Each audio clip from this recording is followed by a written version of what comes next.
Buenas tardes, amigos. Este es el programa Diálogos del Montonero. Bueno, y como lo hemos señalado, nosotros estamos desarrollando entrevistas a las listas y a los candidatos que consideramos que deberían ser elegidos porque en los próximos 5 años van a defender el sistema republicano, la economía de mercado, las libertades políticas y económicas en general. Y uno de los temas, digamos, lo acabamos de señalar también, una de las instancias que elegiremos es el llamado Parlamento Andino. Es un tema crucial que tiene que ver mucho con el futuro de la República, porque el solo hecho de mencionar que en el Perú hay 1 millón de migrantes venezolanos por la crisis en Venezuela revela la magnitud de una política que debemos decidir, que debemos optar hacia la comunidad andina. Para hablar de estos temas, hemos convocado al señor Jaime Sobero Taira, candidato con el número 3 al Parlamento andino por Fuerza Popular. Y él ha tenido la gentileza de aceptar este diálogo, esta conversación. Buenas tardes, señor Jaime Sobero. Gracias por el diálogo. Señor Ponce, buenas tardes y mi reconocimiento por esta invitación aporta a un proceso electoral ya del día domingo. No, para nosotros es un honor, señor Sobero. La pregunta que yo quisiera plantearle para iniciar nuestra conversación es, ¿cómo enfrentar el problema de la migración venezolana al Perú y a la comunidad andina? Hay varias propuestas, desde una propuesta que señala que, bueno, pues tenemos que pelear para el cambio de modelo de régimen en Venezuela, que es la fuente de esta tragedia humanitaria. Hay propuestas que señalan que se deben cerrar las fronteras. ¿Cuál es su opinión? ¿Qué reflexión le merecen estos temas, señor Sobero? Mire, señor Ponce, la comunidad andina, la CAN, creada en 1969, tuvo un objetivo muy importante, fundamental para los países andinos, que era su desarrollo, la defensa de sus derechos humanos, la cooperación internacional entre los países que conformaban la comunidad andina, la CAN. Esos principios básicos fundamentales se basan en principios de humanidad, que han ido desarrollándose en la medida como en algunos momentos la CAN, creadora del Parlamento andino, 10 años después de su fundación, la CAN, adquirió bastante protagonismo, pero enfrentándose a un adversario que era UNASUR. UNASUR siempre ha querido absorber al Parlamento andino. No olvidemos que el Parlamento andino es un organismo deliberante del sistema andino integrado, que lo conforman 14 organismos, entre ellos el Consejo del Presidente, arriba, donde toman las decisiones. Pero fundamentalmente es una unidad casi espiritual de apoyo a los ciudadanos que integran la comunidad andina. Ahora, actualmente solamente son Colombia, Ecuador, Perú, Bolivia y Chile, que se ha adherido últimamente y que ya pasaron los 4 años para que pueda integrarse a la comunidad andina. Ellos han integrado al Parlamento andino, somos 5 países, pero la comunidad andina somos 4.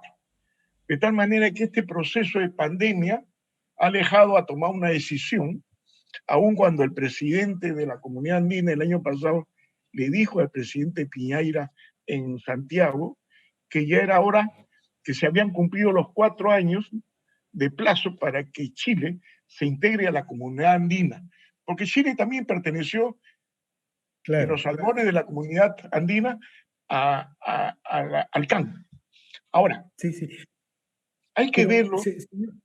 Señor Sobero, vamos a ir conversando sobre estos temas, incluso sobre el tema comercial, los modelos económicos, pero quisiera insistir en mi pregunta. ¿Qué hacemos con las migraciones? ¿Cómo enfrentamos? Mire, se calcula que han salido 5 millones de hermanos venezolanos huyendo de su país. Son 30 millones, pero si ese modelo económico continúa, Bueno, no van a ser 5, van a ser 10, 15, Así es. y solo se van a quedar la gente que no puede emigrar. Nosotros somos, después de Colombia, el segundo país que hemos absorbido dentro de ese corredor andino, hemos absorbido la mayor cantidad de migrantes y de refugiados. Esto nos causa una problemática a nosotros. Esto ya viene de 2015. Nos ha causado una problemática porque no estábamos preparados para eso. Ni tampoco el Parlamento, la comunidad andina tomó este problema como una solución de sus propias funciones que tenía que tener. Que si esto se hubiera tomado en un acuerdo de la comunidad andina, del Consejo Nacional del Presidente, en ordenar el desplazamiento de la gran cantidad de venezolanos que pasaron por el corredor andino hasta llegar a Brasil, hasta llegar a Chile y desplazarse a Argentina, hubiera sido mucho más ordenado, hubiera sido más pegado a los derechos humanos. No nos olvidemos, señor Ponce, que hay un estudio de Alemania Federal, de la Cooperación Alemana, en la cual nos demuestra que gran cantidad en nuestro país de 1.400.000 migrantes entre legales y aquellos que se han metido por la ventana, están pasando una grave situación de vulnerabilidad, sobre todo las niñas y los adolescentes, con la explotación sexual y el trato de personas. Hay una gran cantidad de niños y niñas y adolescentes que esta pandemia lo ha perjudicado en la vida de su educación primaria y secundaria, porque no tienen tablets y tampoco tienen un teléfono, de tal manera que son muy perjudicados. Las, las damas, las mujeres que están embarazadas, casi el 57% no tiene asistencia prenatal. Y hay habitantes, hay migrantes y refugiados venezolanos en nuestro país que no tienen acceso a la salud y trabajan 7 días a la semana y entre 9 a 12 horas. Esto es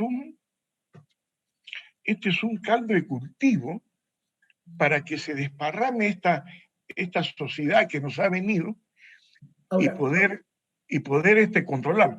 Al margen, no estamos hablando de la delincuencia que se nos ha venido, que claro, eso es señor muy... Sobero, pero la única manera de detener la migración es cambiando el modelo político, económico de Venezuela y Así Venezuela es. vuelva a ser Con una eso, república, una democracia. Usted mencionaba que la UNASUR, este proyecto que crearon los países bolivarianos, ¿no? Pretendían absorber a la al comunidad Parlamento, andina, ¿no? al ¿Usted cree, Parlamento andino. perdón, al Parlamento andino, ¿no? ¿Usted cree que el próximo Parlamento andino estará en condiciones de tener una política más proactiva, más agresiva, por decirlo de alguna manera, o debería tenerlo con respecto a lo que está pasando en la dictadura de Venezuela? Yo creo que sí, señor Ponce, porque UNASUR ya no existe. Ya. Se han quedado 3 países componentes de UNASUR, que es Venezuela, Surinam y Trinidad y Tobago. Ya no existe, porque UNASUR fue creado con un concepto ideológico. Recuerda la década pasada quiénes eran los gobernantes de izquierda que no creían en la libertad de prensa, no creían en la libertad humana, no querían una constitución como la que quieren imponernos ahora el grupo de izquierda con cambiando la constitución del 92, del 93. Pero escúcheme, yo creo que nosotros, la comunidad andina, la CAN, que tiene un que tiene un organismo deliberante que es el Parlamento andino, hasta ahora no se ha pronunciado sobre ese hecho antidemocrático, antihumano que está reinando en Venezuela. Por más que hayan hecho algunos esfuerzos con otros países, todas las votaciones que se llevaban a la OEA, recuerda, las perdíamos, porque el presidente Chávez manejaba pues a Bolivia, Colombia, manejaba Chile, manejaba Brasil, manejaba a todos sus aliados, y perdíamos las votaciones en la OEA. Imagínense usted cuántas votaciones hemos perdido en la CAM y donde no hemos tenido posibilidades de salir. Yo creo que el gobierno, el modelo venezolano económico, político y social ya se ha agotado hace 10 años. No, y lo peor de todo, señor Sobero, es que es una tragedia que ya nadie puede negar, ¿no? No, Quizá, por ejemplo, Venezuela es el país con la mayor o una de las mayores reservas de petróleo del mundo. Lo que pasa es que eso no ha continuado porque en Venezuela no han habido exploraciones en estos últimos años, pero Venezuela no tiene gasolina en sus grifos, no tiene gasolina. Hay electricidad por horas, hay agua potable por horas. Venezuela es una tragedia humanitaria. Y al final, si esto sigue así, solo se van a quedar los ancianos, los niños o las personas minusválidas que no pueden emigrar. Entonces, va a convertirse en un problema humanitario para toda la región. Es decir, ya pasa a ser un problema de una política pública de cada país integrante en la comunidad andina. así es. Yo creo que el papel de la comunidad andina en los últimos 15 años perdió mucha fuerza, por estas cuestiones ideológicas, políticas que reinaban. ¿Se está recuperando ahora? Sí. Pero, por ejemplo, yo propondría, pongamos, que la comunidad andina le dé algunas funciones al Parlamento andino de fiscalización y de sanción. Usted sabe que nosotros tenemos bastantes organismos dentro del sistema andino integrado que no rinden cuenta a nadie. Y en esta pandemia se inició el año pasado, nosotros tenemos un convenio de Hipólito Unanue. Este convenio de Hipólito Unanue podría haber hecho la política de pandemia, pre-pandemia y post-pandemia de los países que estamos en la CAN, pero no ha hecho nada, no ha hecho nada. Inclusive yo le decía, ¿por qué no se unieron los 4 países y negociaron la compra de vacunas? Por ejemplo, ¿no? Por ejemplo, hubiéramos tenido mejores ventajas negociar como un bloque regional andino. Ahora, ¿qué va a pasar con las políticas sanitarias, las políticas de salud post pandemia? Ahí también Bueno, hay otro problema. ahí el nuevo Parlamento a instalarse tiene Una una gran gran, más allá de responsabilidad. decir que la municipalidad, nosotros tenemos que ir, por la experiencia que ya tenemos, ir a hacer una reforma del Ahora, Parlamento. ahora, señor Sobero, ¿cómo, digamos, el día de hoy no hay tantas diferencias entre el modelo económico de Perú, a pesar de la tragedia que nos ha dejado la administración Vizcarra, ¿no? Todavía sigue siendo una economía de mercado. Bueno, lo mismo sucede en el caso de Colombia, lo mismo sucede en el caso de Chile. Digamos, en el caso de Chile depende de la constituyente, pues, ¿no? Que se ha postergado Que se ha la elección, postergado. ¿no? Uno de estos días. Pero, ¿qué papel juega el modelo económico en la integración económica y social? Yo recuerdo, usted lo mencionó, que Chile, por ejemplo, no se incorporó cuando en los tiempos iniciales del Pacto Andino renunció porque todos los países del Pacto Andino estaban embarcados en un modelo de sustitución de exportaciones, estatista, proteccionista. ¿Qué papel juega el modelo económico? ¿Ahora cree que hay mayores posibilidades de integración que antes? Bueno, Yo Bolivia creo, está en otra ruta, ¿no? Bolivia está en yo, otro camino. sí, yo creo que con este modelo económico de libre mercado, de una economía social de mercado, con una constitución del 93 que ha dado más beneficios que desventajas. Nosotros no nos olvidemos que el 90% de la PEA la contribuyen empresas privadas, que son las pymes, no son del Estado. Y no hay ninguna empresa pública que entren a un ejercicio económico de nosotros, por ejemplo, Sedapal, que entre con déficit como entraban antes. El modelo que tenemos nosotros, creo que lo podemos perfeccionar. Por ejemplo, en los organismos supervisores. Lo podemos perfeccionar. Pero tenemos un régimen del sistema bancario del Banco Central de Reserva que funciona y que he escuchado a una candidata a la presidencia que va a tomar en cuenta cómo se compone. Porque los peruanos, señor Ponce, queremos trabajar. Y no queremos que haya un consejo donde haya peruanos que quieren trabajar y no quieren saber nada de eso. O sea, el modelo peruano de nosotros está listo para una perfección. No total, pero hay que perfeccionar algo. Hay que cambiar algo, hay que modernizar algo. Y eso se puede hacer con reformas constitucionales en 2 legislaturas ordinarias y no un cambio total donde el primer artículo que somos nosotros, la esencia humana, la protección, sea el Estado. Ujú.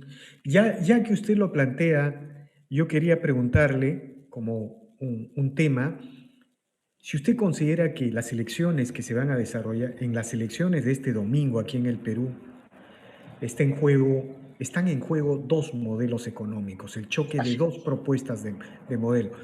Bueno, esto se decía el 2006, el 2011, el 2016 también se dijo, pero la diferencia ahora es que la economía está destruida, ¿no? En este contexto, ¿usted cree que hemos llegado a una encrucijada, a un momento límite en que el Perú tiene que decidir si continúa este camino de libertades políticas o económicas o va por el camino estatista que han ido algunos países en la región? Mire, yo en esta campaña del Parlamento Andino, que muchas veces me he encontrado con gente que no conoce qué es el Parlamento Andino y que lo he tenido que explicar. Por ejemplo, en la pesca, que es mi sector. El sector pesquero es privado, ya no hay nada del Estado. Yo tuve la oportunidad de, de constituir la comisión de privatizaciones y se vendió todo el sector que estaba en manos del Estado, que fue estatizado por el gobierno militar y que no se hizo ni en el tiempo del periodo del señor Belaunde ni del señor Alan García. Tuvo que llegar la COPRI a partir del 91 para devolverle a los privados esa capacidad de producir harina de buena calidad. Todo mi sector es privado. Y ellos están con la constitución del 93. Los pescadores que son dueños de una embarcación donde trabajan 3. Ellos están muy alejados de un sistema estatista. Mire usted, 9 millones de empleos se han perdido. 886.000 pequeñas y medianas empresas. Todos son privados. No queremos empresas públicas que entren con déficits al próximo ejercicio, que dejen de pagar impuestos, que no paguen impuestos a la renta. Mire, ese recorrido que yo he hecho hace 2 meses ya, todos están por un modelo económico privado que incentive el esfuerzo humano, que incentive la iniciativa privada, que tenga acceso al crédito y que ellos están para pagarlo. Ellos no quieren entrar a un sistema de pensiones y de salud como es la ONP. No quieren. Ellos dicen, denos a mí algo como la AFP, las AFP, pero en ciertas condiciones.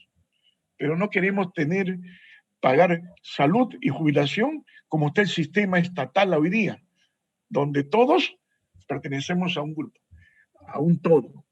Yo creo, señor Ponce, que este 11 de abril hay un voto escondido. No hay un voto escondido. Aquí hay una posesión firme y libre para ir a un modelo de desarrollo económico personal. No que el Estado me financie, que el Estado haga empresas públicas y que el Estado sea dueño de todo. Los peruanos no quieren eso, señor. No queremos, no quieren. Y yo creo que esto se va a volver en dos bloques. El bloque de Hernando de Soto, Keiko, el bloque de Rafael López Aliaga, un tercio de un partido, el otro tercio del otro partido, el otro tercio del partido, y se va a formar un bloque. No de derecha, conservadora, ultra, no, es de la libertad de trabajo, la libertad de opinión, la libertad de pensamiento y la libertad del trabajo. Y el otro bloque es el que viene manipulándose a través de gasto. Hay un candidato que dice, vamos a dar 32.000 millones de dólares, de soles, en bonos. Oiga, y la pregunta es, ¿de dónde lo va a sacar? ¿De dónde lo va a sacar? ¿De ¿De dónde? dónde lo va a sacar, señor Ponce? Así es, Estamos, con un Estado que tiene 10% de déficit, es decir, alrededor de 20.000 millones de dólares. 22.000 millones de dólares tenemos ahora. Imagínense. Las reservas internacionales ya están temblando, Claro, Y eso quieren presionar para utilizar el ahorro nacional, es decir, claro, estamos pasando una pandemia, sí. ¿Hemos luchado en contra de la pandemia bien? No, se han equivocado, tanto en la parte de protocolo, con la parte de sanidad y con la parte médica. Se han equivocado en la estrategia. La táctica ha sido diferente, han sido erróneas. Por eso que ha habido endeudamiento, hemos vendido bonos soberanos y no tenemos reservas internacionales para hacer un ajuste. Entonces, yo creo, señor Ponce, que está bien definido. Perfecto, señor Sobero. Le agradezco infinitamente por esta conversación. Los televidentes del Montonero ya saben su propuesta, su perfil, y le deseo la mejor suerte en esta elección del domingo hacia el Parlamento andino, señor Sobero. Mire, señor Ponce, yo desearía que me acompañe gente al Parlamento andino, que somos 5, mejores gentes que yo, bien preparados. Angela Merkel decía, el presidente de la República, el primer ministro, los congresistas y los funcionarios del Estado alemán no tienen que ir a aprender lo que tienen que solucionar. Desde el primer día tienen que entrar a solucionar el problema. Y yo creo que el Parlamento andino, si lo hemos visto lejos, es ocasión de traerlo al Perú, porque hay beneficios, hay muchos beneficios, solamente que hay que aprovecharlo. Pero los parlamentarios andinos anteriores a los dos ejercicios se han encontrado con un bloque de izquierda. No lo han dejado actuar,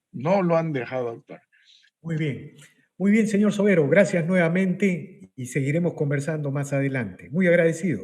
Muchas gracias a usted. Muchas gracias. Bien, amigos, esta ha sido una nueva edición de Diálogos del Montonero. Regresamos en la siguiente edición.